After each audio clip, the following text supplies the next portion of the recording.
crisis. Do you ever have one of those days that just start that way? And everybody wants a piece of you?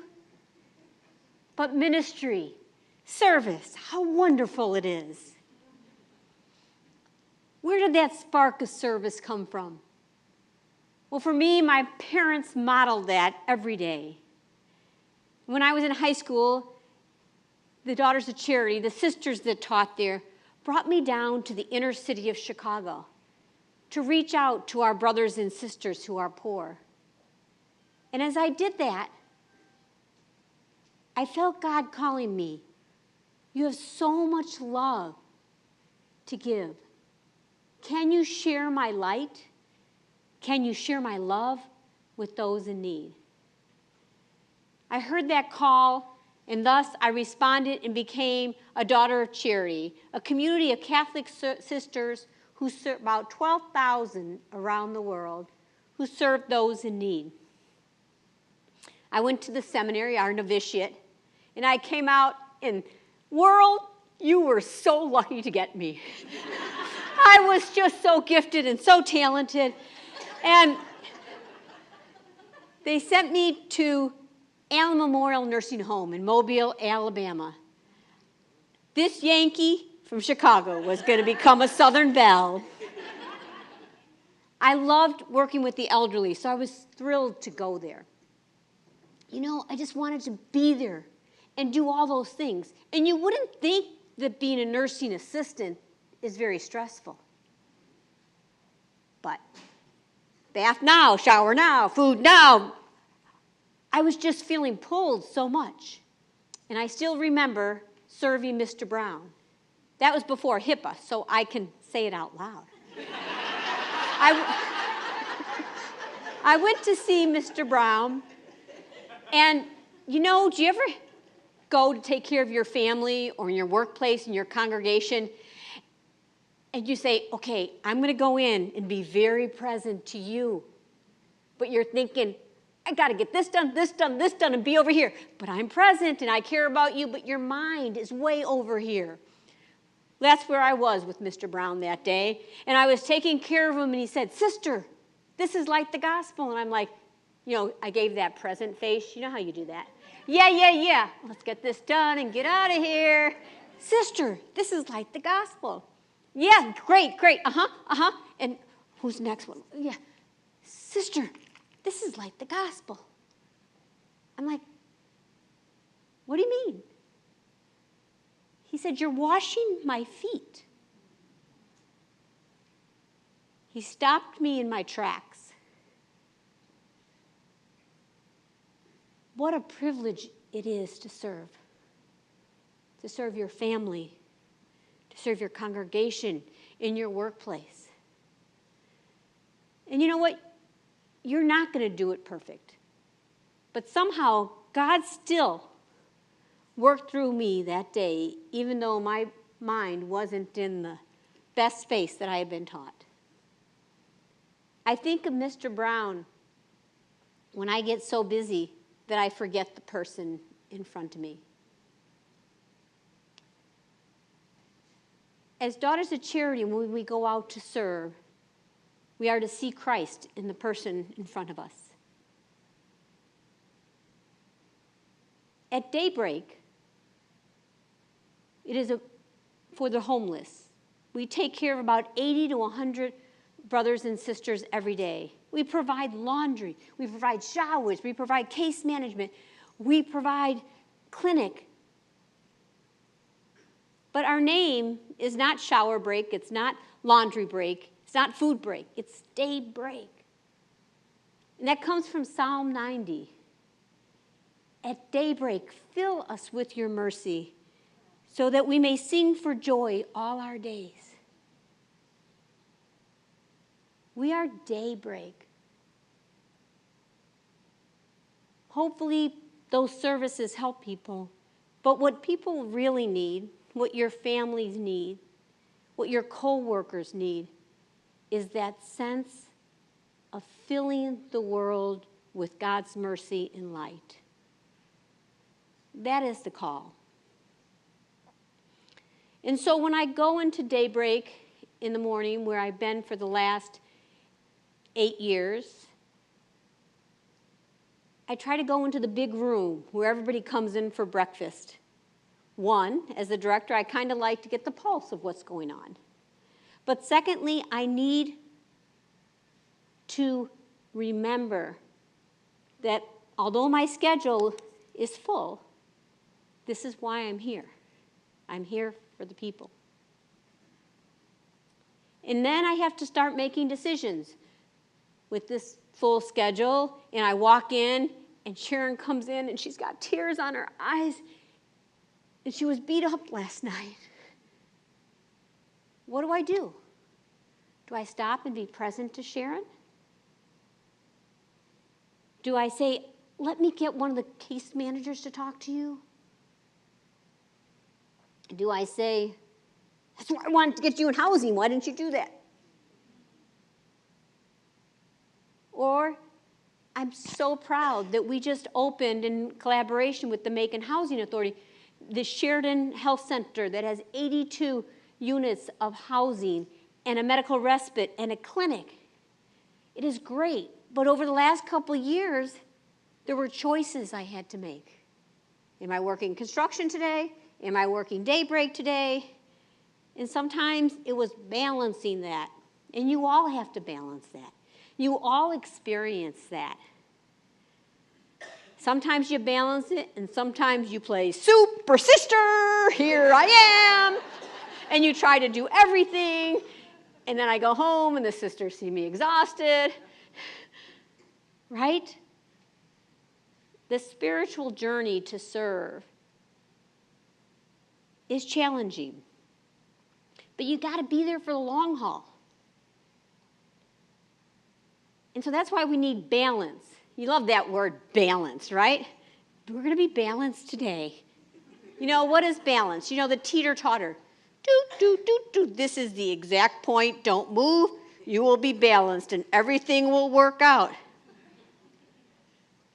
Well, one time we were talking about balance, and Sister Constance, who was a chemistry teacher, said, we don't need balance.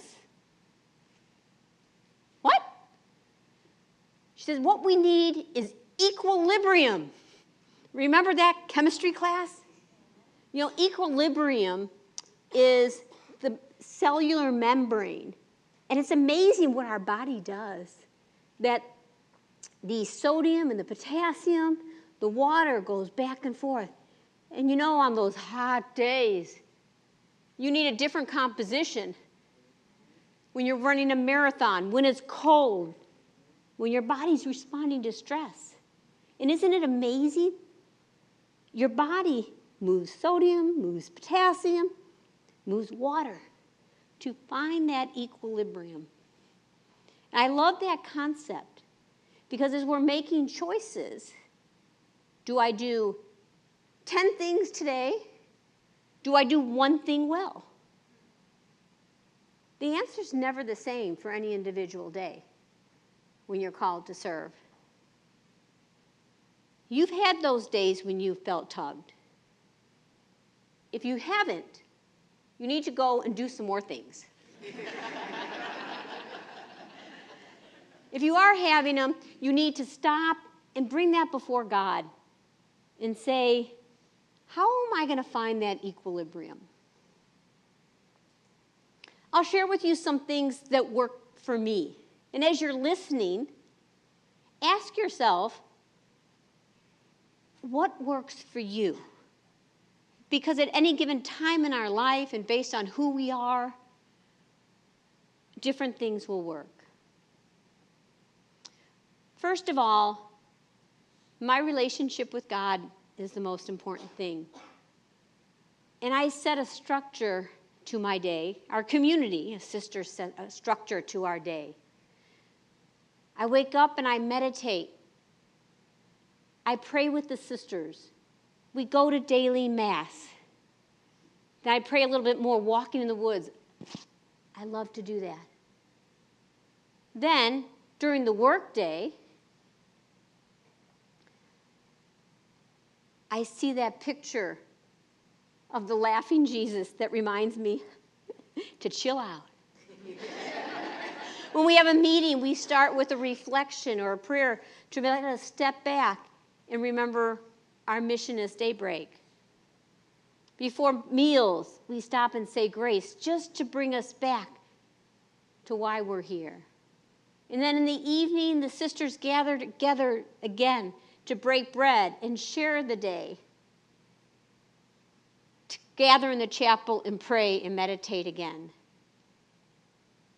We actually have a thing that we call apostolic reflection, where we say, where did you see and hear Christ in those that you were serving today? Not just the story, but go to that next level. What is God saying to you in that today? The other thing is, where are the places where you feel centered? I have a prayer space in my bedroom. We have our chapel where I can go and chill out and just be. But for me, nature is God's cathedral. And as I walk through nature, I can let go and just journey with God. Also, what are those? We have so many things in our tool chest today. We have apps, we have songs, we have symbols. Use them. We have TheoEd. My favorite app is Pray As You Go. I listen to it every day, and it reviews the gospel of the day and makes me open my eyes. Songs. You know, I was working in one of our hospitals where we merged two health systems together. They were two Catholic systems, and yet there were still... They didn't know we had the right way of doing it.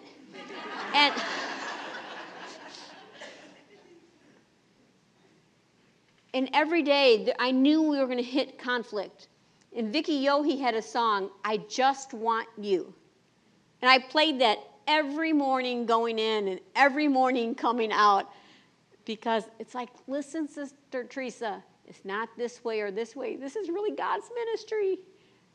I just want you. That song spoke to me at that time. Symbols. My office, I have the crucifix. I told you I have the laughing Jesus. He helps me chill out. And I have a picture of someone who is homeless that reminds me, why am I doing what I'm doing? The other thing is, who do you share with? On an informal basis, we share with our family and our friends, the sisters I live with. Sunday night is my 5 o'clock call with my sister Beth. Who are those people that you unpack the day with? On a formal basis, I go to spiritual direction once a month. It is a time where I step back. It's not a theology class. It's where I share my journey with a spiritual director, and we say, what is God saying in this? And then we've learned over the last couple of years how important counseling is. You know, we had a time when I was at Daybreak where the demands were just so great. And I'm Energizer Bunny, so great. I started moving more, and the demands got higher, and I moved more. And there was more conflict within our team, and the conflict kept growing, and I kept running faster, and that was not helping the conflict. I stopped and talked to a counselor because I was feeling depleted. I was getting burned out, and I was burning everybody out around me. Counseling, really, there's a reason there's 2 million books on communication.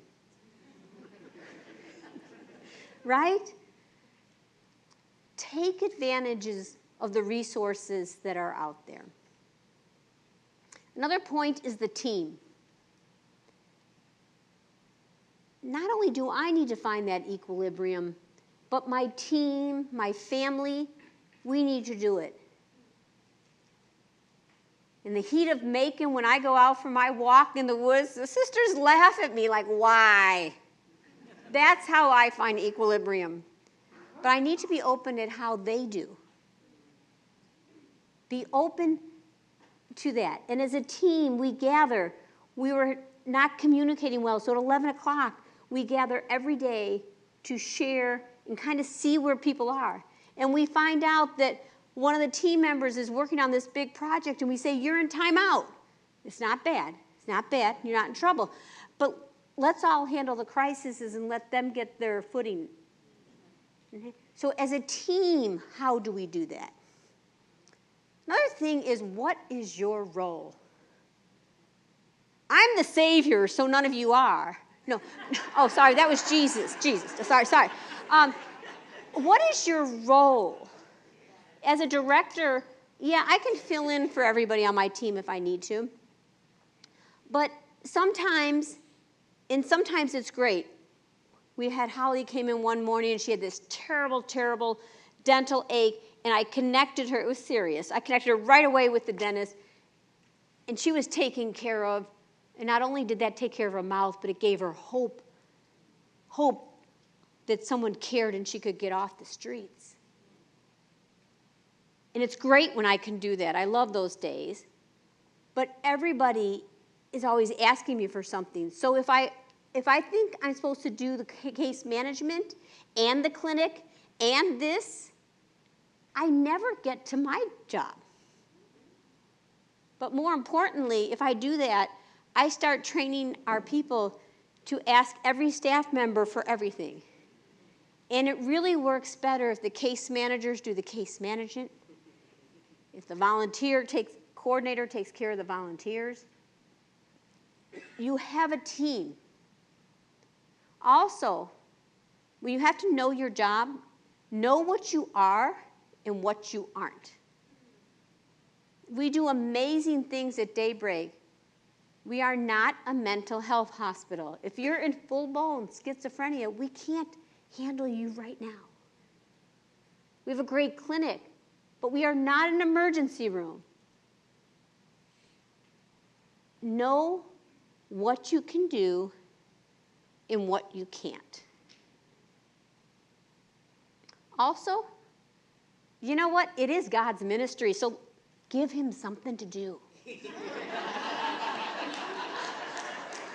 And so I say that because, it is hard on those days where there's some people that are making bad choices and we can't help them.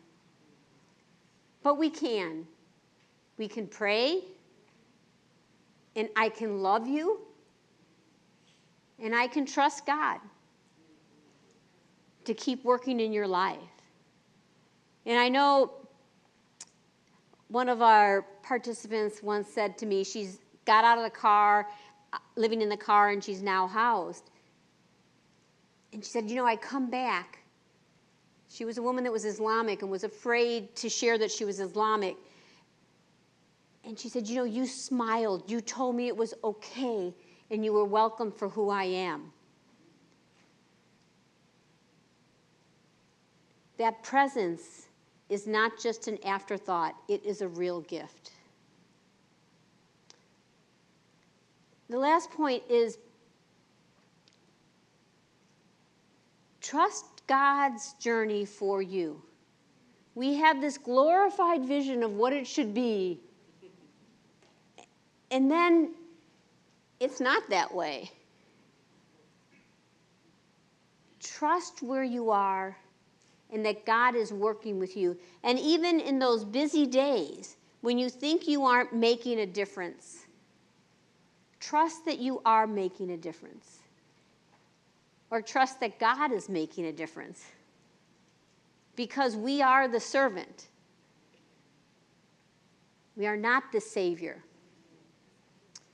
And so one final story, as I was moving out of Macon, I went out. We have a homeless statue, a man that's homeless, and there's a blanket that's really the spirit covering him in a blanket. It's in front of Daybreak, and if you get a chance, go see it. And Mr. Daniels was looking at it one day, and he said,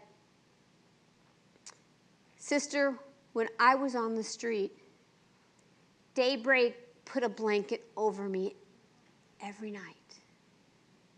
And now I'm in one of your new apartments, and you put housing over me every night.